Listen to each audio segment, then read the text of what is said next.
por ahí tengo una anécdota bien chistosa con la hermana Marta, luego se las cuento, hermanos. Gracias a Dios que ya me perdonó. Y bueno, la dejamos para después, pero qué bueno que Jesús es su pastor y no yo, porque yo sí los pierdo, hermanos. Con eso les digo todo. Entonces, doy muchas gracias a Dios, hermanos, de estar en casa. Estuvimos una semana en Ciudad de México. Yo supongo que los que estuvieron aquí la semana pasada vieron por ahí algunas ausencias. Estuvimos en el 150 aniversario de nuestra iglesia metodista. El Señor ha sido bueno con nosotros y confiamos, hermanos, en que hemos de cumplir muchos años más. Nuestra iglesia está viva, hermanos, y es nuestra confianza y nuestra esperanza. Así que reciban saludos al centro del país, donde las quesadillas son sin queso, las tortas de tamal sí son tamales, sí existen, no son mito, hermanos.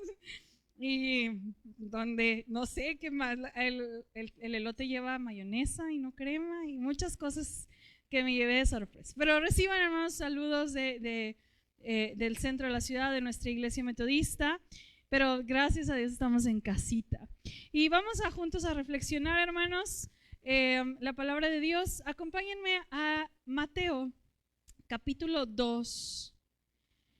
Y hoy vamos a hablar, hermanos, de unos personajes muy conocidos, muy famosos, que fueron a adorar al Rey Jesucristo. Y son los magos de Oriente. Voy a leer el primer versículo y luego, conforme vamos platicando, vamos leyendo los demás. Pero fíjense que Dios es tan bello y tan bueno en su revelación, hermanos, que usualmente hay cosas que nos pasan de largo en la escritura, pero son muy importantes para darnos cuenta de que lo que se está contando es verdadero. Y en este caso, el primer versículo te dice qué pasó, cuándo pasó y dónde pasó.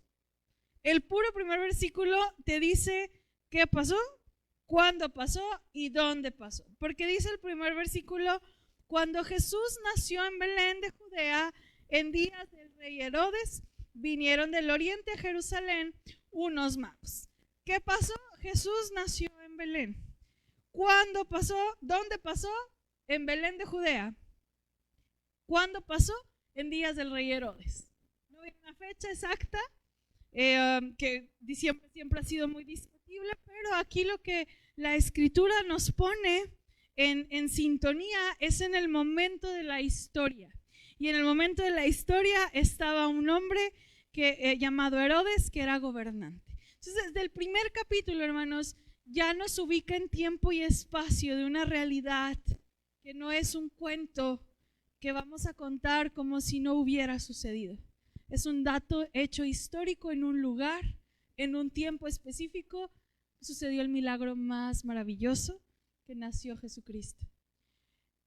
Y en ese lapso o en ese momento dice que vinieron del oriente unos magos. ¿Quiénes eran estos magos, hermanos? Déjenme platicarles que hay muchas tradiciones que han surgido de este evento. Entre ellas, pues que eran tres, ¿verdad? Si usted lee el texto, no dice que son tres, en ningún lado. No va a encontrar que son tres. Ni tampoco son Melchor, Gaspar ni Baltasar. Menos tienen nombres.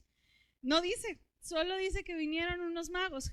Usualmente la tradición dice que son tres porque traían tres regalos, ¿no? Oro, incienso y mirra. Pero no dice que sean tres. Tampoco nos dice sus nombres. Tampoco nos dice que uno viene en camello y otro en elefante y el otro en no sé qué venía. Tampoco dice la Biblia eso. Tampoco hay rosca de reyes, hermano. Tampoco. No viene la rosca aquí. Y no dice de dónde son. Solo dice que son del oriente. Muy probablemente pudo ser Babilonia o Persia, pero algunos dicen que incluso pudo ser hasta chinos o algo así, porque solamente dice que eran del oriente. Y tampoco dice que sean reyes, en ningún lado. Con todo esto, hermanos, no quiero quitar la ilusión de la rosca de reyes, está muy rica, solamente quiero dar esta anotación de que hay muchas costumbres o hay muchas tradiciones que la Biblia no las menciona de esta manera. No son reyes, no dice cuántos son, pudieron haber sido 3. Y también, lo vamos a ver ahorita, generalmente en nuestro nacimiento están los reyes, ¿verdad? En el pesebre. Pero la Biblia incluso dice que ellos llegaron a una casa, no estaban en el pesebre, no llegaron el mero día del nacimiento de Jesucristo, que fue precisamente el acto en el pesebre.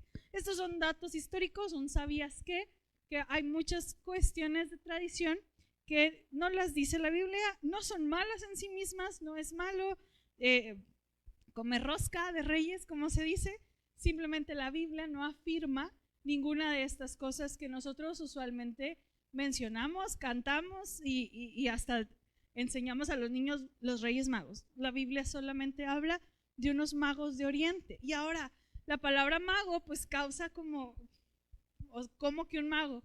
En aquel tiempo eran hombres versados en filosofía, en ciencia. Sí había un estudio de estrellas, pero no un estudio de tipo como de horóscopo o de futuro, etcétera, como lo pudiéramos pensar. Era gente que conocía el movimiento de las estrellas y cuando podía ver que había algo extraño, algo estaba sucediendo. Y fue justamente cuando vieron que había algo inusual en ese momento. Historiadores han intentado ver qué pasó. Algunos dicen que hubo una conjunción de Júpiter y de Saturno y no tendría nada de malo. Sin embargo, aquí lo importante fue que ellos, al estar estudiando desde lejos, vieron un mensaje a través de una estrella que les anunciaba que venía un Salvador. Muy probablemente ellos conocían historia judía o de cuando estuvieron los judíos en Babilonia, no lo sabemos. Sin embargo, si repentinamente aparecía alguna estrella brillante y si el orden de los cielos se quebrantaba, era como si Dios estuviera interviniendo, era una interpretación de que Dios estaba ahí. Y bueno, ellos eran los magos del Oriente. Muy probablemente la palabra mago se fue devaluando, por decirlo de esta manera. Ya vemos después en el Nuevo Testamento a Simón el mago, por ejemplo, pero no era similar a estos hombres que venían a buscar a Jesús. Y bueno, algo que podemos entender o cuál es el mensaje que estos hombres traen a nuestra vida. El versículo 2 dice, vamos a leer del 2 al 8, diciendo: ¿dónde está el rey de los judíos que ha nacido? Porque su estrella hemos visto en el oriente y venimos a adorarle. Oyendo esto, el rey Herodes se turbó y toda Jerusalén con él. Y convocados todos los principales sacerdotes y los escribas del pueblo, les preguntó dónde había de nacer el Cristo. Ellos le dijeron: en Belén de Judea, porque así está escrito por el profeta. Y tú, Belén de la tierra de Judá, no eres la más pequeña entre los príncipes de Judá, porque de ti saldrá un guiador que apacentará a mi pueblo Israel. Entonces Herodes, llamando en secreto a los magos, indagó de ellos diligentemente el tiempo de la aparición de la estrella, y enviándolos a Belén, dijo: id allá y averiguad con diligencia acerca del niño, y cuando le halléis, hacedmelo saber, para que yo también vaya y le adore. En hermenéutica, hermanos, vamos a tener una clase pequeña de hermenéutica. La hermenéutica es la interpretación de un texto. Vamos a ver qué personajes aparecen aquí, ¿no? Están los magos, está Herodes, también se menciona el pueblo de Jerusalén y se mencionan escribas y sacerdotes. Por lo menos hay 4 personajes que vienen en estos 6 capítulos que versículos que acabamos de leer. Hay varios personajes muy importantes que están en este texto y todos tienen un rol importante a desarrollar. Los magos ven esta estrella y en su lógica dicen: el rey está en la capital, en la ciudad más importante, tenemos que ir a palacio, porque seguramente ahí nació, es el rey, vamos ahí. Y entonces llegan, yo me imagino, llegan a la ciudad y preguntan: ¿dónde está el rey? ¿De qué me hablas? a lo mejor en el templo, y tampoco sabían nada, porque resulta que el rey estaba en un pesebre en una ciudad pequeñita. Porque, hermanos, así Dios actúa. Actúa de una manera que no te esperas ni te imaginas. En nuestra lógica deberían de ser las cosas así, y resulta que no son así. Creo que ya he contado esta historia, pero cuando yo era mucho más pequeña, me congregaba con mi familia en Betel. Mi hermana tendría 3 años, no sé, mucho, ya no dan cuentas. Y me acuerdo mucho de una obra de teatro que se llamaba Ángeles Alerta. Y estaban todos los niños y eran los ángeles, y la obra consistía en que estaban esperando la orden de Gabriel para ir a hacer su cántico y anunciar que el rey había nacido. Y entonces, pues ya me acuerdo mucho de la escena, porque estaban los ángeles diciendo, ok, bueno, ¿y dónde van a ser? ¿En qué palacio van a ser? ¿En qué lugar van a ser? Y Gabriel decía, dice el jefe que en un pesebre. Diría Gracia, ¿qué? ¿Cómo que en un pesebre? No hay manera, es el rey, es Dios.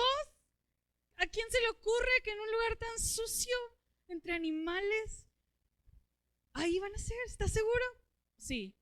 Bueno, entonces ¿a quién le avisamos? ¿A qué oficiales? ¿A qué reyes? ¿A qué gente importante? Dice el jefe que a los pastores.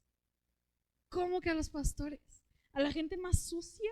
¿A la gente indiferente? ¿A los más pobres de la sociedad? ¿A la casta más baja? ¿A ellos? ¿A ellos les vamos a avisar que el rey, el Hijo de Dios, que Dios se hizo carne? ¿A ellos? Son las órdenes del jefe. Y así Dios nos ubicó a nosotros, los menos esperados ante la sociedad, y el Señor nos salvó. Así Él hace las cosas. Pero estos magos llegan a la ciudad buscando a este rey, y llegan cerca donde está Herodes y escuchan. No sabemos la distancia que tuvieron que recorrer, muy probablemente era un largo camino, pero ellos tenían una actitud correcta.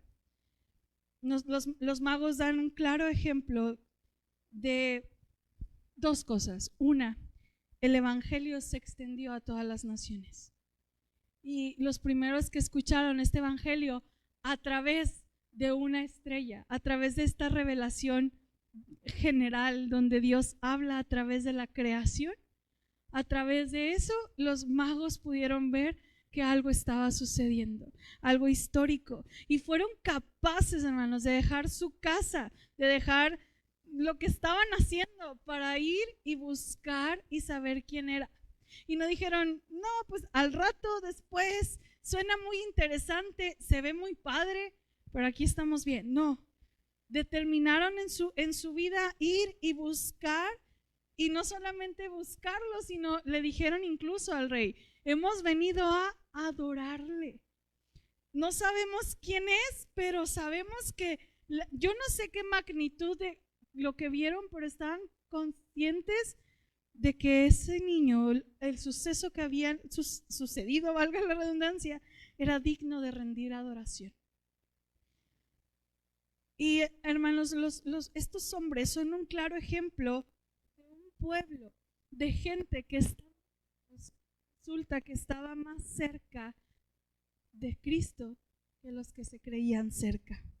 La gente que estaba más lejos, y la gente por la que los mismos judíos rechazaban y les decían gentil, bueno, a los que se conocían como gentiles, que eran paganos, no eran parte de la familia de Dios, resulta que estaban más cerca, teniendo el anhelo correcto de buscar a ese rey y adorarle. Y ellos mismos reconocen que han venido a adorarle. ¿A qué veniste hoy? ¿Qué te motivó este domingo para estar aquí, sentado, escuchando? Por otro lado, hermanos, están Herodes, el pueblo y los escribas. Herodes, hermanos, se le conoce como Herodes el Grande, otros lo conocen como Herodes el Loco, porque en ese tiempo, ¿qué creen? Había un rey de los judíos, Y ese rey de los judíos lo había puesto Roma y era Herodes. Y este hombre no solamente era el rey, sino que de verdad resguardaba su trono y cuidaba su lugar de una forma irracional, porque era un impostor. Él no era judío, era edomita. Entonces, si él sabía de alguien que quería usurpar, quitar, ganarle su trono, lo mataba. La historia cuenta que llegó a matar a su esposa, a sus 2 hijos y a otra, digamos, concubina, por el peligro de que alguno de ellos les quitara el trono.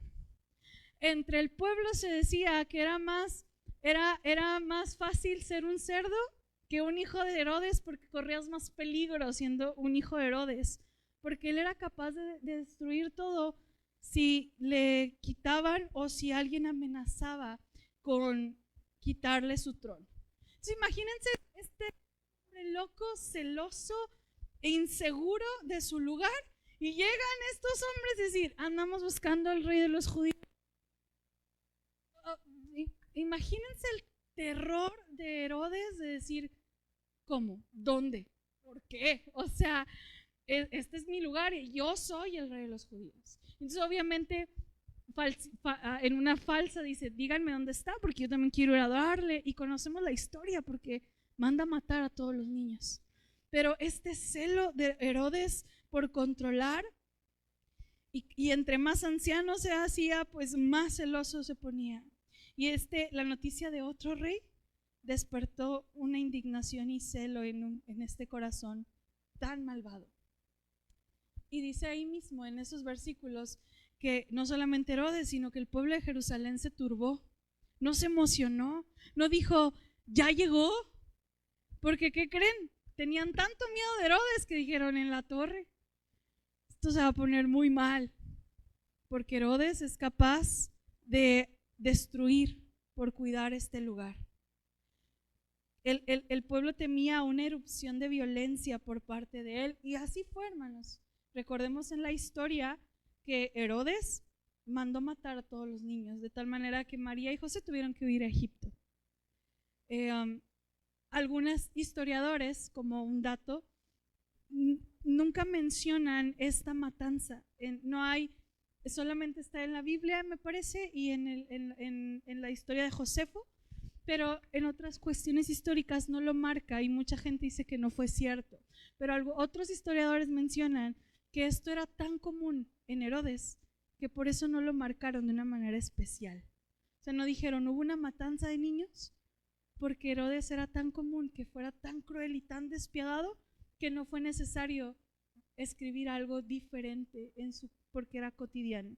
Y otros más dijeron que quizás muy probablemente no había muchos niños, no fue como un genocidio masivo. Muy probablemente eran entre 10, 12 niños los que pudieron haber muerto en esta orden de Herodes. Pero ese Herodes, hermanos, fue el que los magos dijeron: pues venimos a buscar al rey de los judíos. El pueblo se asusta, no se emociona, no le trae esperanza. Y además, también vemos en escena a escribas y fariseos que estaban conscientes del lugar en donde iban a ser el Mesías. Porque Herodes dijo: bueno, si ya nació, o si ya hay esta estrella que les está avisando, ¿qué dice la Biblia? ¿Qué dice la Escritura? Y entonces los escribas dijeron: la Biblia dice que ha de nacer en Belén. Entonces Herodes los manda a Belén y les dice: vayan, chequen y luego me avisan para ir a adorar. Pero estos escribas, hermanos, conocían la Escritura, sabían que iban a nacer un Salvador, les estaban diciendo en su cara que estaban naciendo el Salvador, y solamente dijeron: sí, pues dice la Biblia. Gente que estaba cerca, que la estrella estaba arriba de ellos y no lo vieron. Y gente lejana, la gente que no estaba consciente de toda la historia de Israel, estaba mucho más cerca del rey de Israel que la gente que se sentía cerca. Lutero dijo en algún momento: hay 3 clases de personas. Están los sacerdotes y escribas que saben la Escritura y la enseñan, pero no la obedecen. Está un Herodes que escucha la Escritura y se pone en contra. Y están los magos que dejaron su país y hogar teniendo como objeto encontrar a Cristo. Spurgeon dice: Señor, haz que quienes estén cercanos estén realmente cerca, que quienes estamos cercanos a ti, que quienes estamos con la Escritura, que quienes oramos, que quienes decimos ser parte del pueblo realmente estemos cerca. Tenemos dos tipos de personas, o tres quizás. La gente que sentimos que nunca se va a acercar y resulta que Dios se revela aún de una manera especial. Y sentimos que ya estamos del otro lado y no hemos visto a Jesús y no nos hemos encontrado con el Salvador. Estos hombres, hermanos, tuvieron una actitud hermosa y correcta. Dice el versículo 8: enviándolos a Belén, dijo: id allá y averiguad con diligencia acerca del niño, y cuando le halléis, hacédmelo saber para que yo también vaya y le adore. Ellos, habiendo ido al rey, se fueron, y he aquí la estrella que habían visto en el oriente iba delante de ellos, hasta que llegando se detuvo sobre donde estaba el niño. Y al ver la estrella se regocijaron con muy grande gozo. Y al entrar en la casa, vieron al niño con su madre María, y postrándose lo adoraron, y abriendo sus tesoros le ofrecieron presentes, oro, incienso y mirra. Belén había sido un lugar históricamente importante, hermanos. Fue ahí donde Jacob enterró a Raquel. Fue ahí donde vivió Ruth después de casarse con Boaz. Y desde Belén Ruth podía ver la tierra de Moab. Pero sobre todo Belén fue el lugar y la ciudad de David. Era el lugar donde David nació.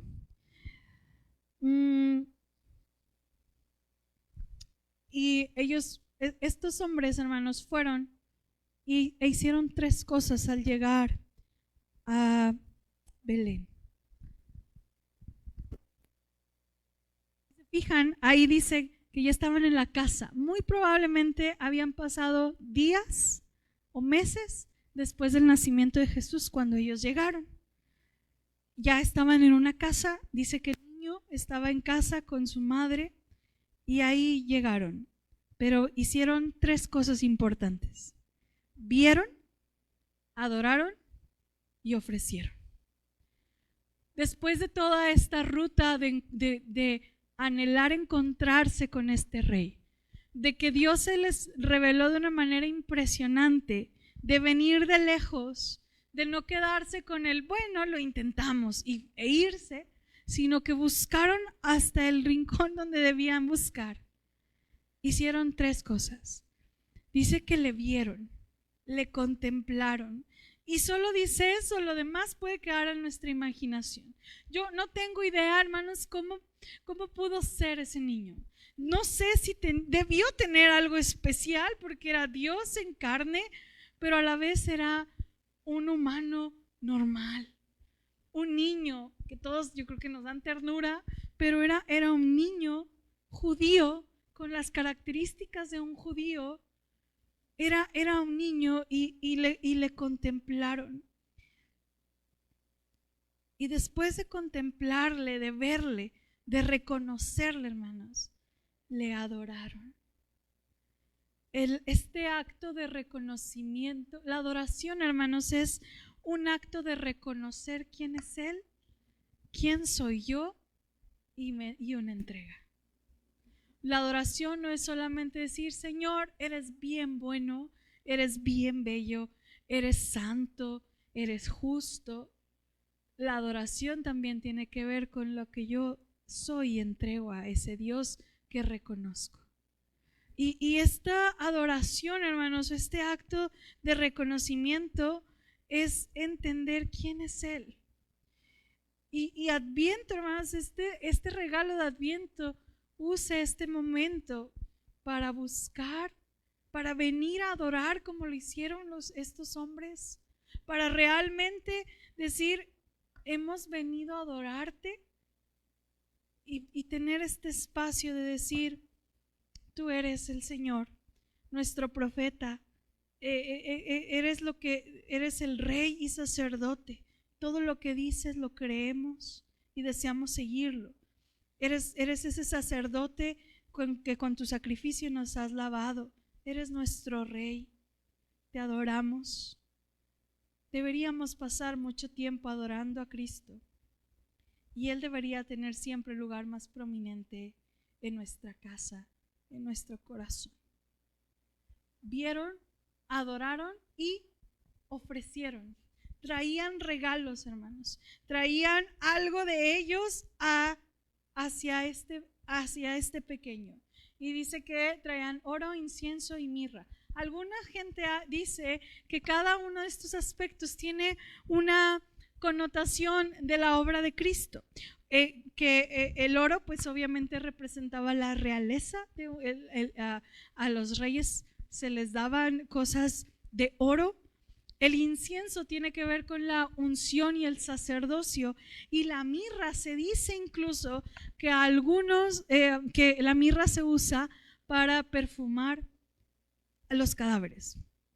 Incluso a lo mejor esta profecía, muy probablemente, si esto es correcto, no lo hicieron en ese sentido, pero aún dando ellos esto, no sabían lo que estaba representando la muerte de nuestro Salvador. Pero más allá de esto, hermanos, estos hombres vieron en esa estrella, decidieron seguir, decidieron encontrarse con Jesús y se rindieron y adoraron y entregaron lo que son. Porque cuando uno viene a Cristo, amada iglesia, la regla o la ley natural de esto es: ¿qué tengo, Señor, para darte? Cuando hacía el sermón me imaginaba cuando la gente que es muy buena anfitriona y uno llega de repente y ¿qué tengo para ofrecerte? No tengo nada, y se ponen como a buscar qué ofrecer en la casa. Las mujeres son muy dadas a eso y hermana, ¿qué le ofrezco? Y de pronto queremos buscar que esta persona esté a gusto en casa. Cuando Cristo viene a nuestro hogar, esa debería ser la misma actitud. ¿Qué te ofrezco, Señor? ¿Qué quieres que te dé? ¿Qué necesitas? Estos hombres tenían oro y se lo dieron. Tenían una capacidad quizás para dar algo que a lo mejor tú y yo no, económicamente hablando, pero lo que tenían se lo dieron. Aquel que realmente ama al Salvador no puede evitar entregar vida, fuerza y todas las cosas. Porque la Biblia no dice que el amor de Cristo debería constreñirnos. La Biblia dice que el amor de Cristo efectivamente nos constriñe, nos cambia, nos hace actuar, nos hace de una manera decir: Señor, ¿qué necesitas? Si alguien ama a Cristo, pronto estará encontrando formas y medios de demostrar su amor. Puedes ver a María tomando un frasco de alabastro, su mejor perfume, y derramarlo sobre Jesús. Y quizás uno pregunta: ¿por qué desperdició esto? Porque quien ha dado mucho, a quien mucho se le ha perdonado, mucho ama y mucho entrega. Si tienes oro, dalo. Si tienes incienso, dalo. Si no tienes, dale tu amor, todo tu amor, y eso será oro. Dale tu lengua, habla de Él. Dale tus manos, trabaja para Él. Dale todo tu ser, pues Él te amó y se entregó por ti. Estos hombres, al entender quién era Jesús, lo adoraron, lo reconocieron y dijeron: lo que tengo es tuyo, Señor. No sabían más, no conocían la ley, no conocían el Antiguo Testamento, no conocían nada, solo se encontraron con Él y sabían que Él era.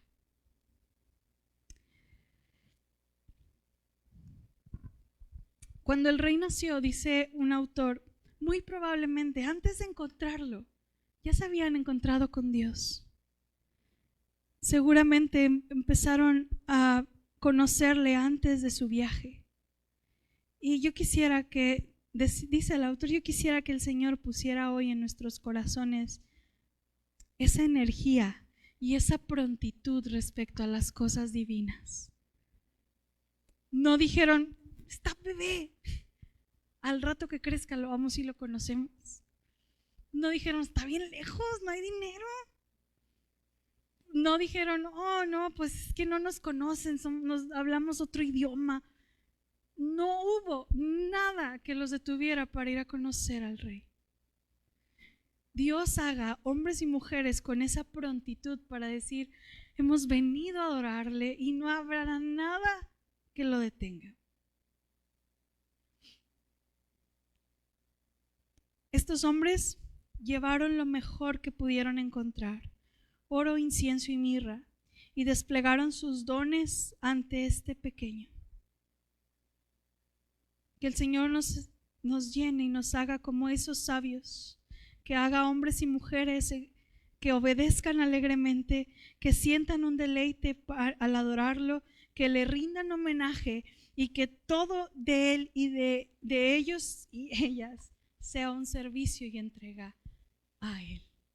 Dios une a las naciones a través del recuerdo de estos magos, pero también nos enseña que a través de ellos su corazón estaba, quiero encontrarme con Él porque quiero adorarlo. Quiero saber quién es porque merece mi reconocimiento, merece mi vida y mi amor, merece lo que tengo.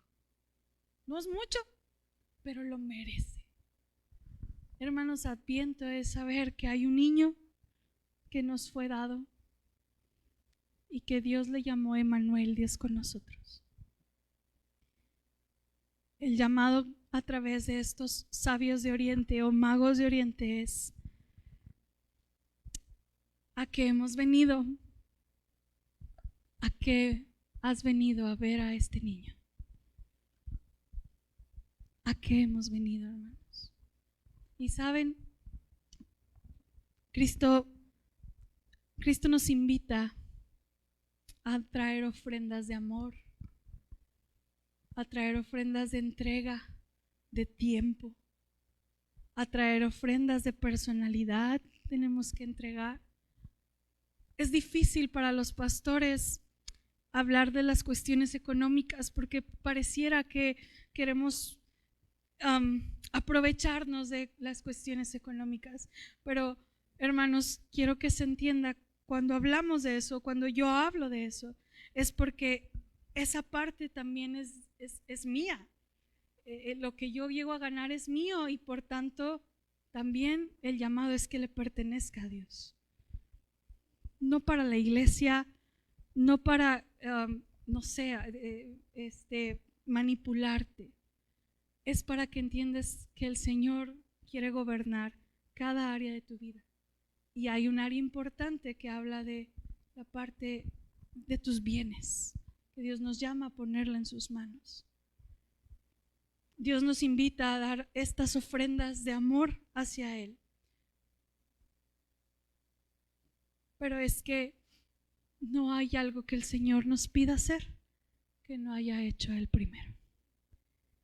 Él se ofreció. Él fue la ofrenda perfecta para ti y para mí. Cristo ofreció su vida.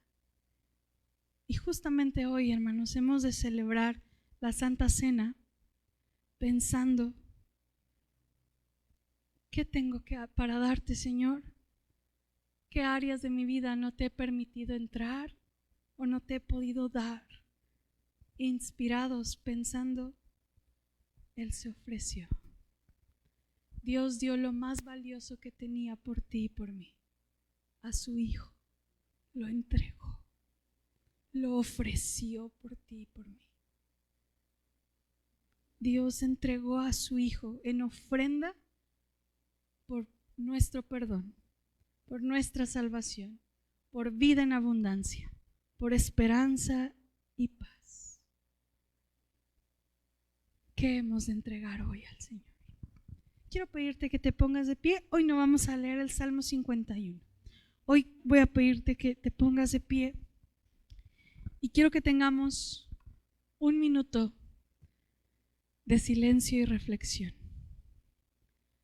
El Señor ofrece a su Hijo por nosotros. Hay unos magos de Oriente enseñándonos que ellos vieron, adoraron y ofrecieron. ¿Hay algo en tu vida y en tu corazón que hoy le puedas ofrecer al Señor?